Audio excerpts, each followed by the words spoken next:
Hi, I'm Cam Edwards from NRA News with another example of media misinformation to tell you about. This time around, taking a look at Morning Joe on MSNBC, where Tom Brokaw once again offered up this tired comparison we're hearing a lot lately. Gun owners, just like the segregationists in the Deep South. It reminds me a lot of what happened in the South in the 1960s during the Civil Rights Movement.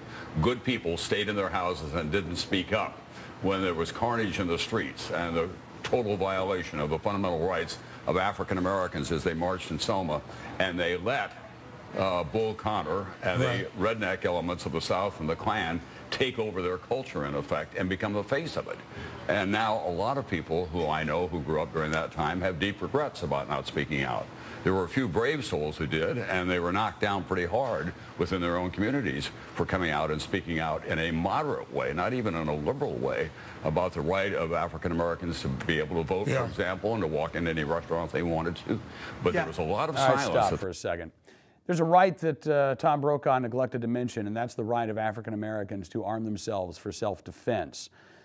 They also were deprived of that right during the Jim Crow era, and it's shocking to me and appalling that Tom Brokaw would talk about gun owners as segregationists. Apparently, he is unaware of Condoleezza Rice and her comments about her father standing guard over the family home with a shotgun at night, because there were white people who were not deprived of their right to keep and bear arms, who were willing to inflict harm on innocents. And that's what the right to keep and bear arms is about. It's about protecting ourselves and those we love from those who would do us harm.